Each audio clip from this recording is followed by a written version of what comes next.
D'abord, je voudrais évidemment vous souhaiter la bienvenue dans cette maison qui est la vôtre, évidemment. Je voudrais également vous dire l'honneur qui est le mien et le plaisir que j'ai à accueillir aujourd'hui ce colloque qui a été organisé par la Fondation Gabriel Péri, comme vous le savez. Je voudrais en profiter pour saluer Alain Obadia, mais je ne l'ai pas vu. Voilà.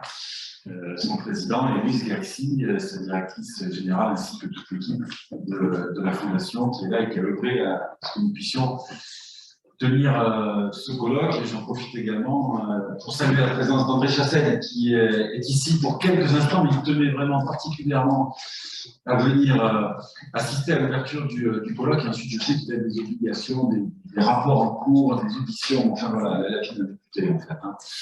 Donc, merci beaucoup, Monsieur le Président, cher André, d'avoir tenu à être présent, marquer de sa présence ce colloque.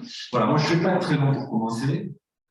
Je veux simplement dire quelques mots, évidemment, sur l'importance de cet événement que nous tenons aujourd'hui, donc le 15 décembre, 80 ans après l'exécution de Gabriel Péri avec 74 autres otages au Mont-Valérien.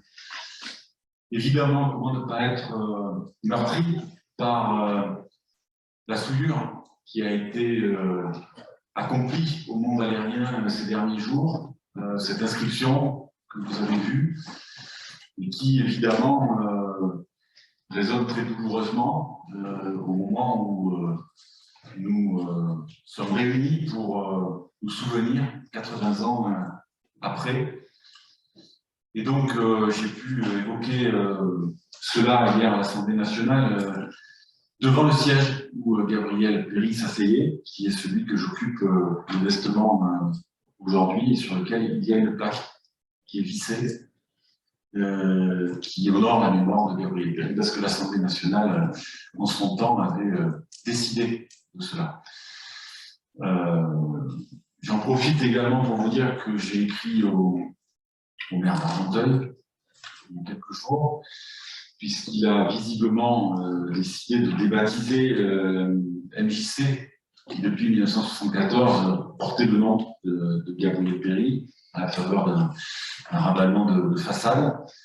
Je lui ai écrit pour lui dire évidemment combien cette décision était à mes yeux incompréhensible et indéfendable. Au moment où nous sommes, en ce moment de fascisation des idées, et les historiens diront si j'emploie les bons mots, mais ça fait partie du débat.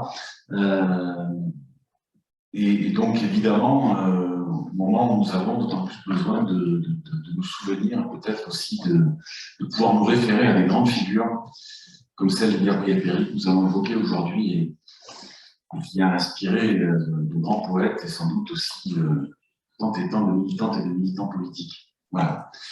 Je vais m'en tenir là pour cette introduction. Je suis certain que nous aurons des échanges passionnants. Et donc, si nous voulons pouvoir discuter ensemble correctement, je vais me taire et je vais céder la parole à Serge Foulikov pour introduire les choses de manière un peu plus approfondie. Merci. À moins qu'André, tu souhaites dire quelques mots. Oui. Ça fonctionne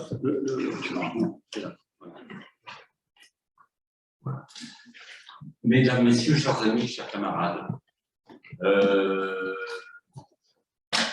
en organisant cette journée d'études à l'occasion du 80e anniversaire de l'exécution de Gabriel Péri par l'armée allemande au fort du Mont-Valérien, il ne s'agit pas seulement de commémorer la mémoire d'un parlementaire assassiné par les troupes d'occupation, mais également de revenir sur ce qu'ont été ses combats et ses engagements. La politique des otages mise en place par le haut commandement militaire allemand à l'automne 1941 revêtait une dimension idéologique double. Et donc, d'une certaine façon, une politique d'otages très spécifique d'ailleurs à ce qui s'est passé de manière comparée dans les différents pays européens. Il s'agissait en France, pour l'occupant, d'organiser des représailles contre les actions de la résistance. Et c'est dans ces termes qu'il formulait la justification de sa politique d'otage. Mais en même temps, cette politique d'otage, elle avait un but politique et idéologique affirmé, qui était celui de maintenir et de conforter la politique de collaboration encouragée, engagée avec les autorités françaises, dont le maréchal Pétain était l'emblème et le chef. Le choix des otages, et en particulier celui de Gabriel Péry, est ainsi clairement opéré pour démontrer qu'il s'agit de châtier les ennemis du peuple français. C'est l'avis que fait afficher le général von Stuttnagel sur tous les murs de France ce même jour.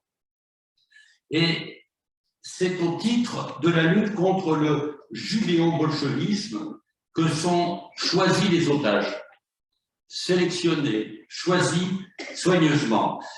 Les communistes et les juifs, voilà l'ennemi, pour paraphraser ou reprendre une vieille formule de la vie politique française mise au bout du jour par les Allemands avec l'appui des autorités de Vichy.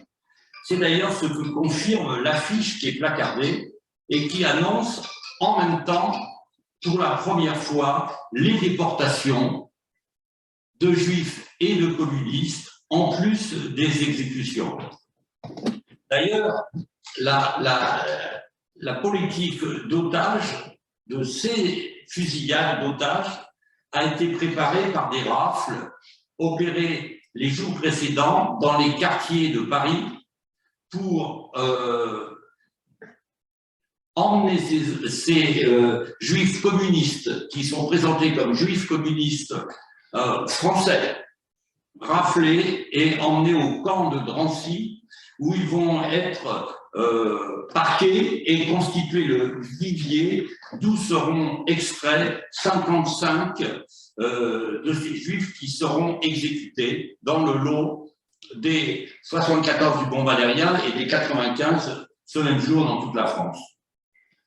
Par ailleurs, les prisons françaises, ce qu'il faut préciser aussi, où sont détenus souvent sans jugement les communistes qui vont être livrés par ces autorités judiciaires françaises à l'armée allemande pour être fusillés. C'est ainsi que Gabriel Péry, qui était à la santé, est transféré pour être fusillé sans avoir été jugé et transféré auprès du haut commandement allemand. Ainsi, la dimension politique de ces exécutions, politique et idéologique, est très nette. Les autorités françaises manifestent leur appui à cette politique criminelle dont ils approuvent l'argumentation, que ce soit les journaux de la zone occupée ou de la zone dite libre, les approbations sont unanimes. Gabriel Péry, comme Lucien Sampex, fusillé le même jour, était au titre des combats que tous les deux avaient menés dans l'humanité et à la tribune de l'Assemblée. En effet, comme otages, ils étaient devenus la bête noire de l'extrême droite française et de tous ceux qui avaient, depuis de nombreuses années, agi en France en faveur des intérêts nazis.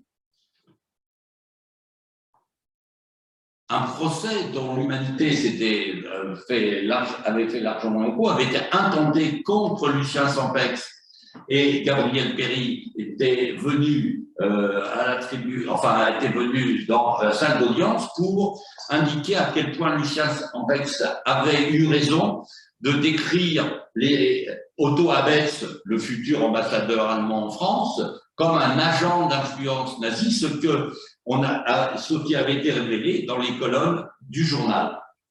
Ainsi, livrer Gabriel Péry aux Allemands, c'était un moyen abject de régler son compte à celui et à ceux qui n'avaient cessé de dénoncer les réseaux d'influence et les compromissions en faveur de l'hitlérisme. Gabriel Péry, d'ailleurs, dans les textes qui ont été publiés pour la première fois dans l'ouvrage d'Alexandre Courban, consacré à Gabriel Péry en 2011, eh bien, il dit « Sans doute, certains voudraient régler mon compte ». Il a dans la perspective du procès. Il est tout à fait lucide de ce point de vue.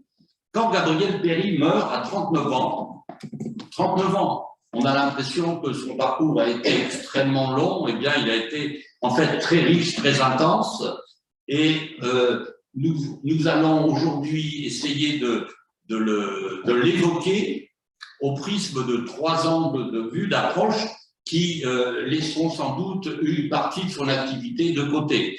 Dans la discussion, on aura sans doute l'occasion d'y revenir, mais on va se centrer successivement sur Gabriel Péry en tant que député, en tant que journaliste et aussi en tant que militant et intellectuel de l'antifascisme.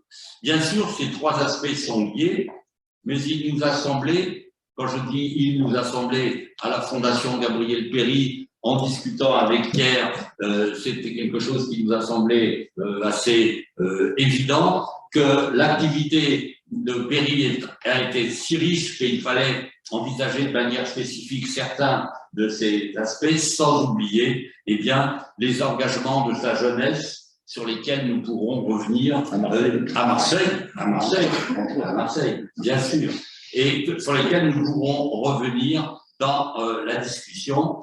Je vais passer maintenant la parole à Anne Jolet, qui va en quelque sorte modérer le terme, peut-être pas tout à fait, animer le terme convient davantage, nos débats autour avec une méthode qu'elle va nous exposer.